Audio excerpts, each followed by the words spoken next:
Every king has his favorite, but some favorites are more dangerous than armies. The year was 1307. England was heavy with mud and blood-choked by its own crown. King Edward I, the Hammer of the Scots, lay dying. His iron fist had kept the barons in check, the Scots at bay, and the realm, though brutal, simple. But now the lion was breathing his last, and with his final breath came a whisper of something far worse than war, weakness. His son, Edward of Carnarvon, would take the throne, tall, handsome, and born into privilege, but not bred for kingship. Where his father was thunder, Edward was mist, aloof, indecisive, and enamored by beauty, poetry, and youth. At his side was Piers Gaveston, a low-born Gascon knight who had risen far beyond his station and far too close to the prince, to the barons. Gaveston was an affront, arrogant, lavish, un-English, but to Edward he was everything. There were rumors of midnight feasts in silken tents, of poems exchanged like love letters, and gifts that glimmered in the halls of Westminster, jewels, robes, lands. When Edward I discovered the affair, he exiled Gaveston, but his death changed everything. The moment Edward II became king, he recalled his companion and made him Earl of Cornwall, a title traditionally reserved for royalty. At Gaveston's coronation, the nobles watched in horror as the king gazed at his favorite with a love he barely hid. And yet, the scandal had only just begun, because in the shadows of this dangerous bond, another figure would soon emerge. Not a knight, not a noble, a boy with soft skin, wide eyes, and the tragic misfortune of being precisely what Edward desired on, what the kingdom would come to fear. He was born of no noble house, no banners, no titles, only silence. His name has been erased, but not his role. In the records, he is referred to only as Domina Carnarvonis, the Lady of Carnarvon, except he was no lady. The court of Edward II was no longer a place of solemn ceremony. It had become a stage, a velvet-draped illusion, where power danced hand in hand with spectacle. Foreign dignitaries whispered. The clergy frowned behind their robes. And the barons, those proud wolves of England, were furious. But the king did not care. He was lost enthralled, not only with Gaveston, whose swaggering mockery of noble tradition would soon seal his doom, but with the child now kept behind the privy chamber doors, the one no one dared name. The boy was draped in pearls, crimson brocade stitched with gold. His hair was curled, powdered. In court, he stood just behind the throne, but never beside the queen. Queen Isabella, Edward's French bride, had come to England with royal expectation. She would soon come to know betrayal in the most intimate form. The boy was referred to as my lady, not by accident. Witnesses would later speak of him attending to the king during courtly dinners, pouring wine in lace cups, his voice trained to softness. He bowed like a lady, he dressed like a bride, and though he wore no crown, he was paraded like one. Some accounts, rare and deeply buried, describe a masquerade ball held in the White Hall of Westminster. The king appeared as a knight. Gaveston, still alive then, was dressed as St. George, and the boy, he was clothed as a virgin queen, his cheeks painted, his bodice tight. The nobles watched, silent and seething, as the king bowed to him and kissed his hand before the entire court. It wasn't just scandal, it was sacrilege. Behind the scenes, priests whispered of abomination. Advisors warned of civil war, and Isabella, the true queen, began keeping her own counsel, her eyes cold, her alliances shifting. Still, the boy remained, not by choice, but by design. He had no protector, no name. He was a puppet sewn in Velveeta, mirror to the king's delusion and the vessel of his appetite.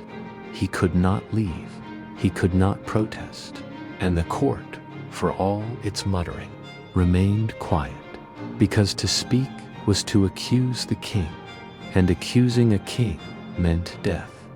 It couldn't last. In 1312, the court erupted. Piers Gaveston Edwards, beloved companion and longtime favorite, was captured by a faction of furious barons and executed without trial. They dragged him from sanctuary, mocked his vanity, and ran him through with a sword. The message was unmistakable. The king is not above nature, nor God, nor tradition. But Edward did not break, he hardened. What came after Gaveston wasn't mourning it, was obsession.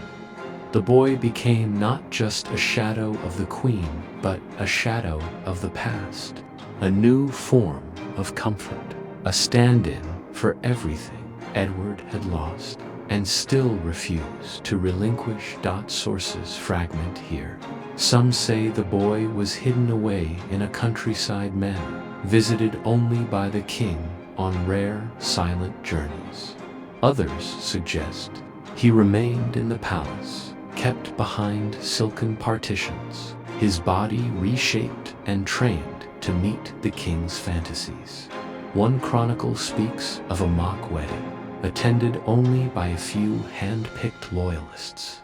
The king, half mad with grief and rage, placing a ring on the boy's hand, while a drunken friar mumbled over a Latin psalter. There was no legality, no real marriage, but the symbolism was sickeningly clear, and still no one intervened. The clergy stayed silent. The barons bided their time, but Queen Isabella did not. She had borne a son by then, a real Aaron. Behind her smile burned a righteous fury. She knew her husband was not just a poor king, he was a danger, and she would wait, and plot, and strike. But not yet. First, the boy had to disappear, not murdered outright, that would stir gossip. No, the story goes that he was sent to a monastery, or perhaps a nunnery, dressed in disguise. Some claim he was castrated, a permanent end to Edward's blasphemous fantasy. Others say he died quietly of poison, perhaps, or heartbreak. The truth we may never know. His name is lost, his burial unmarked, his voice erased, would echo for decades, and the silence surrounding him may be the loudest condemnation of all. There was a time when court masks dazzled the nobility of England, where allegory, music, and theater came together in grand performance. But in the reign of Edward II, something shifted. The masks didn't just hide identities, they protected scenes. The records tell us of a winter masquerade thrown in honor of a saint's feast. It should have been a religious event. Yet what unfolded was blasphemy cloaked in opulence. Guests entered a hall lit with hundreds of beeswax candles. The walls were draped in crimson velvet, the air thick with myrrh and rose oil. At the head of the chamber stood King Edward, wearing not his crown, but a Roman laurel, his robe open to show his chest. At his side, not Queen Isabella, but the boy, and he was dressed as a bride. Witnesses later described the ensemble: a white silk gown embroidered with fleur-de-lis, a diadem of pearls atop his curled hair, rouge on his cheeks. He was no older than 15. The king raised a goblet and toasted him. "To my heart's delight," he declared. The crowd froze. Some lowered their eyes. Others forced uneasy smiles. Only the Queen did not flinch. She watched, snarled, unreadable. What followed was worse. The boy was made to dance, alone, slowly, silently. A melody played on viols and lutes. The king clapped along like a child at a puppet show. When the boy faltered, he was not scolded, was laughed at, gently, lovingly. And afterward, the two vanished behind heavy doors. Some courtiers tried to forget. Others remembered all too well. One monk in attendance later wrote, "The devil has made himself a bridegroom and wears the crown of England." The court had become a chamber of perversion, and no one dared pull back the curtain, because those who spoke, those who questioned were already starting to disappear. What happens when the seat of justice becomes a theater of indulgence? By 1313, the English court no longer resembled a kingdom, but a parody of one with rituals twisted and roles reversed. Nobles now referred to the throne room as the playhouse. Sermons condemned sin in veiled language, while messengers returned from France with letters that crackled with insult and veiled threat. Queen Isabella, daughter of King Philip IV of France, had grown from wounded bride to calculating opponent. In private, she referred to her husband's companion as the abomination and the silken impostor. She had not been touched in months. The boy, on the other hand, was said to reside in the king's private wing, tended to by the same servants who once dressed the queen herself. And it was not just the garments, it was ceremony. There is one entry in the wardrobe, accounts the king's official ledger, that describes the purchase of a set of sapphires for the Lady of Carnarvon. No such lady existed. No noblewoman matched that title. It was, scholars now believe, a code, a secret reference to the boy.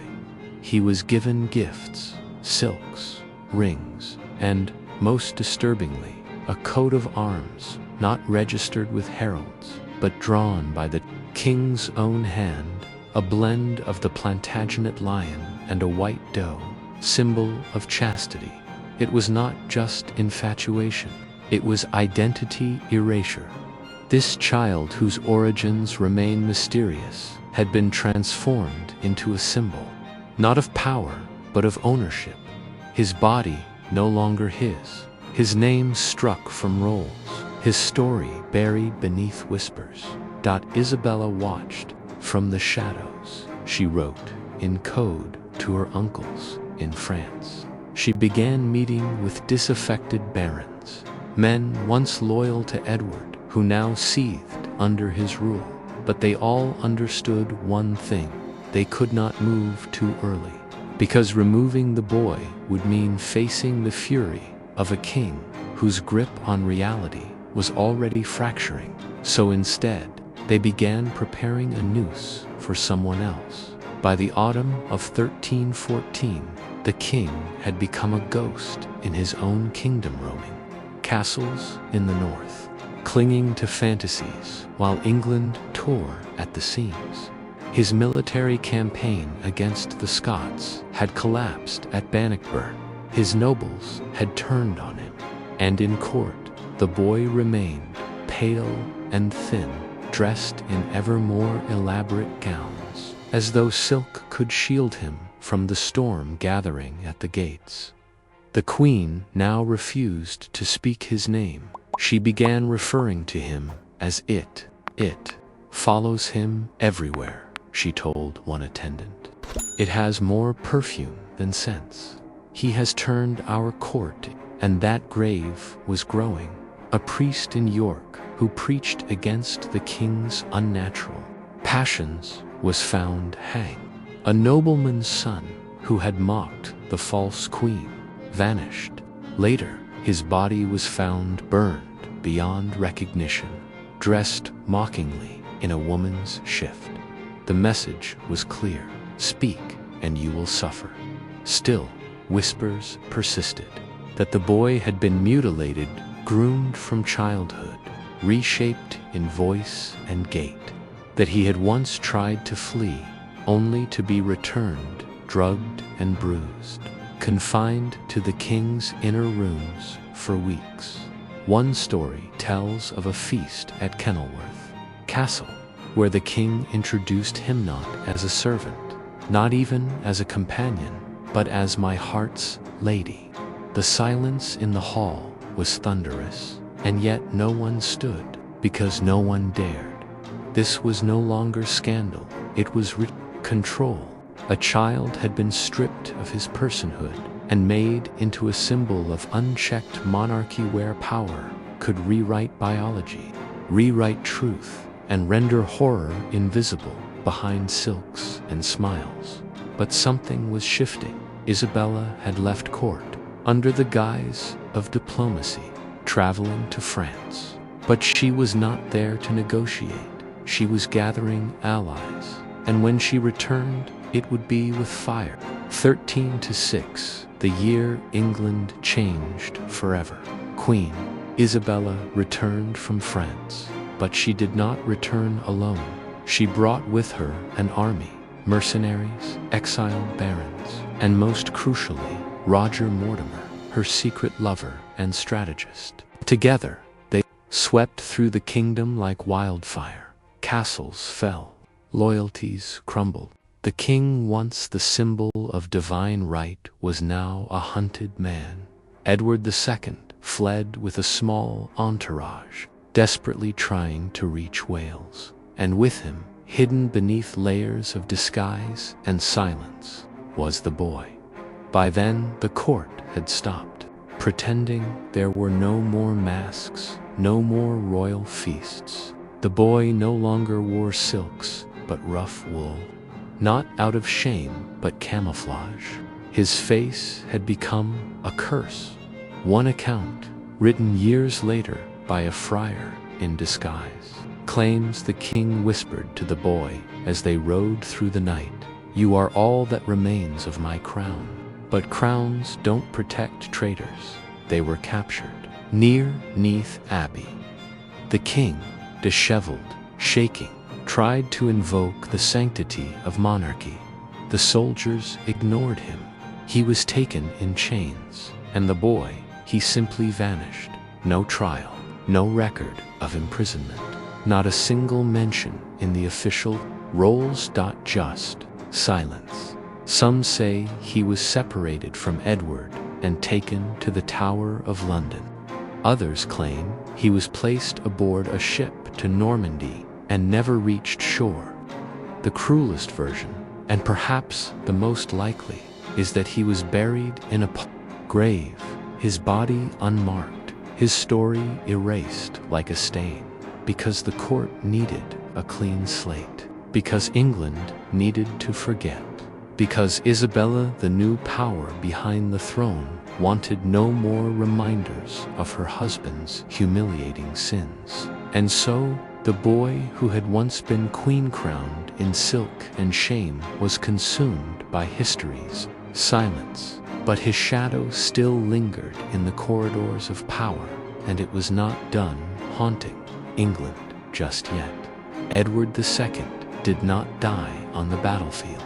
He died in a cell stripped of his crown, his dignity, and, some say, his sanity. After his capture, he was imprisoned at Berkeley Castle, far from the court, far from the crowds, but not far from vengeance. There, the whispers say, Isabella's orders grew cold and precise. The king was to suffer not with public execution, but with a punishment fit only for monsters and madmen. According to one chronicle, a redinct line buried deep in the brute chronicle, he was murdered in the night by a red-hot iron, thrust into his bowels. No wound, no blood, just the scent of cooked flesh, the echo of a scream, and silence by morning. But what of the boy?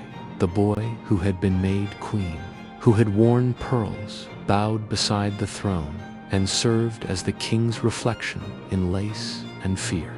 He had not been seen since Edward's arrest, but in the months that followed, strange rumors surfaced of a hollow-eyed youth buried in a monastery garden, his bones dressed in torn silk, of a monk who confessed on his deathbed to sheltering a child with a woman's walk and a broken mouth, of letters burned in the tower letters in the king's hand, addressed not to nobles or knights, but to my little lady, all of it unproven, all of it hidden, because even in death the story was too dangerous. To admit it was to admit corruption.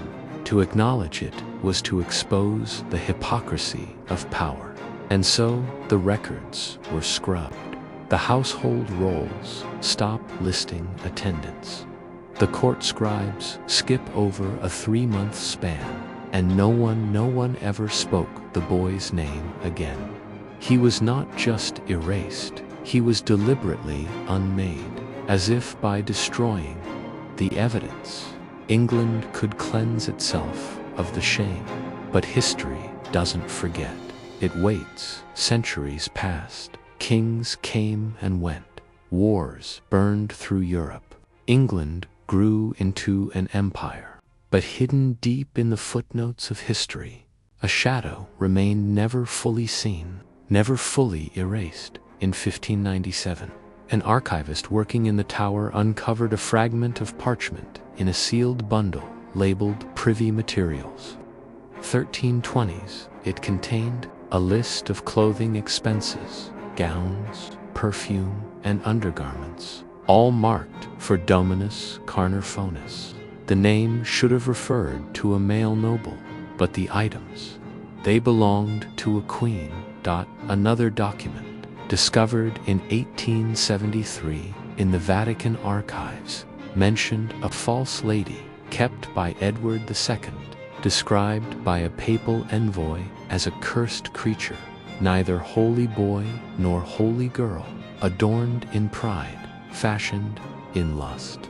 And then there was the poem written in Middle English, unsigned, found in the margin of a psalter once owned by Queen Isabella herself. He wore the silk and bore the chain, a mirror in a gilded frame. His lips were red, his soul in pain, a crown of lace, a name of shame. It may have been a confession, or a curse, or simply guilt bound in verse. Today, historians still debate the truth. Was the boy real? Was he a symbol? Was he a courtier's son, forced into servitude, or a pawn in some cruel political masquerade? But here's what we do know. Edward II was deposed in humiliation. His reign was marked by public scandal and private perversion. And within that story lies a missing peace boy, erased by law, by church, by fear. Not because he threatened the throne, but because his very existence undid its sanctity. And that's the part that echoes, because history is written by the victors but shaped by the victims they bury, and sometimes buried beneath stones and silence, we find the most terrifying truth. The true horror was never in the flames or the blood. It was in the silence of the crowd, and how easily a lie became truth. What do you think happened to the boy who became a queen? Was he real, or a myth crafted to explain away the king's deepest shame? Tell me your thoughts in the comments below if you want more dark, disturbing, and buried stories from history. Make sure to subscribe and turn on notifications, because some stories weren't just forgotten, they were erased, and it's time we dig them back up.